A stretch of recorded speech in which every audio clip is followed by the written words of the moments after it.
नमस्कार। Think tank पर आप सभी का स्वागत है। एक मामला जो सामने आया था उदयपुर से, जिसमें एक टेलर जिसका नाम था कन्हैया लाल, उसकी हत्या कर दी गई, बेरहमी से हत्या कर दी गई, जो कि एक बहुत ही निंदनीय मामला है। इसकी जितनी निंदा की जाए उतनी कम है। इन लोगों ने जिन्होंने इनको इस कन्हैया लाल को मौत के घाट उतारा, जिसने इसकी हत्या की, उन दोनों का नाम है, वो दो लोग थे और उन दोनों का नाम है मोहम्मद रियाज और गोस मोहम्मद। इन दोनों का नाम है। इसके अलावा इन दोनों ने शुक्रवार को एक वीडियो बनाया जिसने यह कहा कि नुपुर शर्मा का जिसने समर्थन किया है उस टेलर की वो हत्या कर देंगे। इसके बाद उन्हें धमकी आने लगी, कन्हैया लाल को धमकी आने लगी। वह पुलिस के पास गया और अशोक गहलोत सरकार और पुलिस ने इस पर कोई कार्यवाही नहीं की। उस गरीब की गुहार नहीं सुनी, जो वो चिल्ला चिल्ला कर कहने लगा कि मेरे ऊपर जान का खतरा है, मुझे जान से मारने की धमकी दी जा रही है। पर पुलिस ने ना तो कोई उसको सुरक्षा दी और ना ही उस पर कोई कार्यवाही की। जिसके बाद जो ऐसे मामले हैं, जो धर्म के मामले हैं, जिनमें धर्म निंदा पर लोगों की हत्या कर दी जाती है, ऐसे मामलों में कई देशों में कड़े कानून हैं। इस तरह भारत में भी इस पर कड़े कानून बनाने की मांग की जा रही है। लोग लगातार मांग कर रहे हैं कि भारत में भी इस तरह का कानून बनाया जाए, कड़े से कड़े इस ऐसे मामलों पर कानून बनाए जाएं। लोगों का मानना है कि मोदी सरकार ही ये कर सकती है। हालांकि मोदी सरकार ने बहुत से कानून में फेरबदल किए हैं।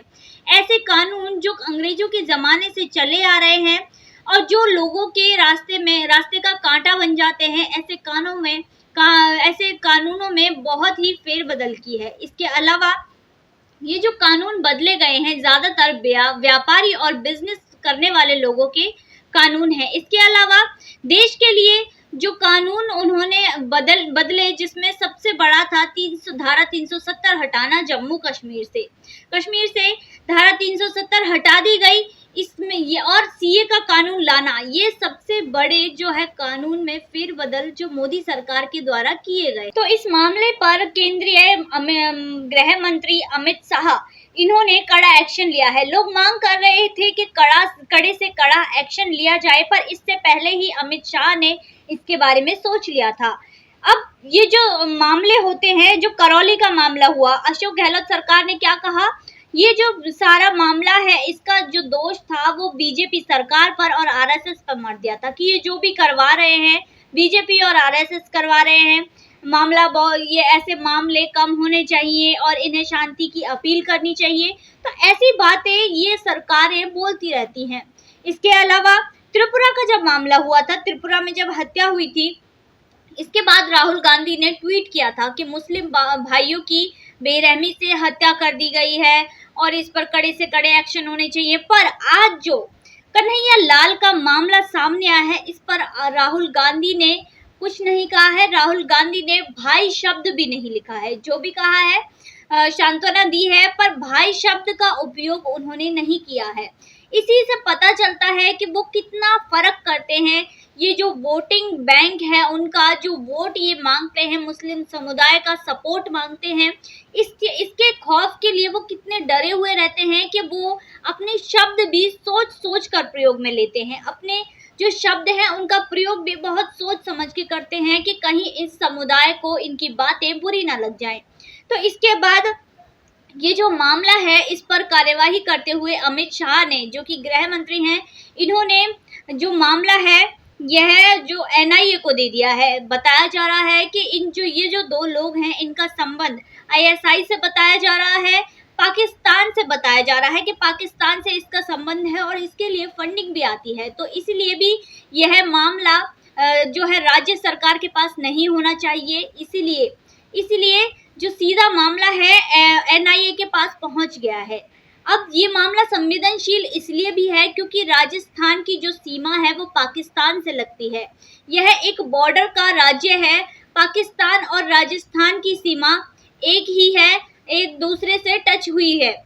इसीलिए यह मामला संवेदनशील भी हो जाता है। तो इसीलिए यह मामला एनआईए को दे दिया गया है। अब ये मामला एनआईए के पास पहुंच चुका है और यह मामला एक स्पेशल कोर्ट में चलेगा जो एनआईए चलाती है। इसके अलावा लोगों की मांग है कि फास्ट ट्रैक कोर्ट में यह मामला चलना चाहिए। ऐसे मामले फास्ट ट्रैक कोर्ट में ही चलने चाहिए जिससे से जल्द इन मामलों पर कार्यवाही हो सके और फैसला हो सके।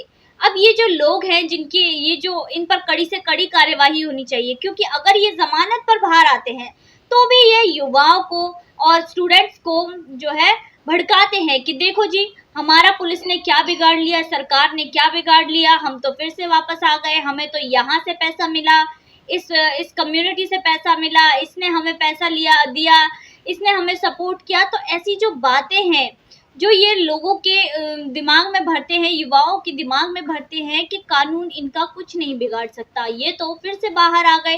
तो ऐसी जो मानसिकता है, ऐसी मानसिकता ये लोगों के मन में भर देते हैं जिससे लोग जो है अपराध करने से भी नहीं चूकते, अपराध करते हैं। इसके अलावा जो ऑल्ट न्यूज का जुबेर है वह भी इसी तरह का कार्य करता था, इन लोगों का सपोर्ट करता था।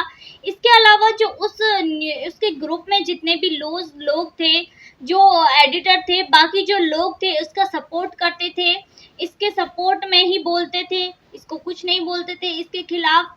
तो ये सारी चीजें यह दर्शाती हैं कि लोगों की मानसिकता आज कहाँ जा रही है। तो ऐसे लोग जो नुपुर शर्मा का जो बयान सामने आया था, जिसके बाद ऐसे लोग जिन्होंने सर तन से जुदा के नारे लगाए, क्या ऐसे लोगों के खिलाफ कार्यवाही नहीं होनी चाहिए? क्या इन्हें जेल में नहीं डालना चाहिए? इनके खिलाफ सख्त से सख्त कार्यवाही नहीं होनी चाहिए? बिल्कुल होनी चाहिए। इसके अलावा ये जो दोनों हत्यारे हैं, इन्होंने पहले हत्या का वीडियो बनाया, फिर उसको सोशल मीडिया पर वायरल भी किया, जिसके नीचे जो कमेंट्स आ रहे थे उनको देखकर मेरी आंखें तो स्तब्ध रह गई। उनमें कमेंट आ रहे थे कि बहुत खूब, बहुत बढ़िया किया, शाबाश। ऐसे कमेंट्स पढ़कर मैं सोचने लगी कि इन लोगों की मानसिकता कैसी है। तो ऐसे कमेंट्स करने वालों को क्या जेल में नहीं डालना चाहिए? इनके खिलाफ कार्यवाही नहीं होनी चाहिए? बिल्कुल होनी चाहिए। तो ये जो नैरेटिव चलाते हैं लोग, इनका सपोर्ट करते हैं, उनके खिलाफ भी कार्यवाही होनी चाहिए। मोहम्मद जुबैर जिसने हनुमान जी का अपमान किया, हिंदू धार्मिक भावनाओं को आहत किया, उसके सपोर्ट में ओवैसी आके खड़े हो गए कि मोहम्मद जुबैर ने क्या किया है, इसका दोष क्या है। राहुल गांधी ने ट्वीट किया कि ऐसे कितने लोगों को गिरफ्तार करोगे, कितने लोगों के खिलाफ कार्यवाही करोगे, एक को गिरफ्तार करोगे 1000 खड़े हो जाएंगे। तो इस तरह के लोग, यही ऐसे लोग हैं जो इस मानसिकता को बढ़ावा देते हैं, यही लोग हैं जो इन लोगों को बढ़ावा देते हैं। बल्कि इनके खिलाफ कार्यवाही होनी चाहिए, ना कि इन्हें सपोर्ट मिलना चाहिए। तो ये लोग इन्हें ऐसा कमेंट कर इनके बारे में ऐसे बोलकर इनको डायरेक्टली नहीं तो इनडायरेक्टली सपोर्ट करते हैं। तो ऐसे जो लोग हैं, अब ओवैसी हो या राहुल गांधी हो, इन सभी के खिलाफ कार्यवाही होनी चाहिए, तुरंत इन्हें जेल में डाल दिया जाना चाहिए, जिससे आगे जाकर कोई भी मोहम्मद जुबैर जैसा इंसान पैदा ही ना हो, कोई भी इस तरह की टिप्पणियां कर ही ना पाए। जिस तरह नुपुर शर्मा के बयान के बाद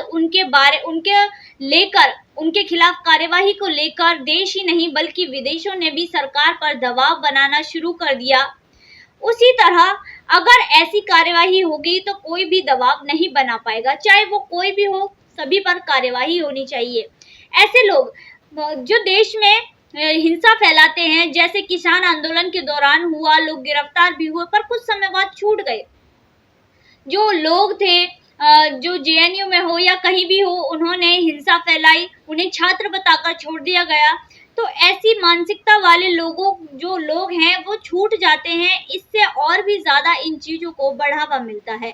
इन चीज़ों को बढ़ावा मिलने के साथ हिंसात्मक गतिविधियों को भी बढ़ावा मिलता है। ये लोग फिर से हो जाते हैं कि हमारा कोई कुछ नहीं बिगाड़ सकता, हम ऐसे ही काम करते रहेंगे, फिर 2-4 दिन जेल में रह लेंगे, फिर छूट कर आ जाएंगे, फिर ऐसे काम करेंगे। तो इसी मानसिकता के साथ ये अपना पूरा जीवन व्यतीत करते हैं कि हमारा कोई कुछ नहीं बिगाड़ सकता। जो ऐसे मामले हैं इन पर कड़ी से कड़ी कार्यवाही होनी चाहिए और इनका जो मामला है फास्ट ट्रैक कोर्ट में चलना चाहिए, जिससे जल्द से जल्द इन पर कार्यवाही हो सके और इन्हें सजा मिल सके।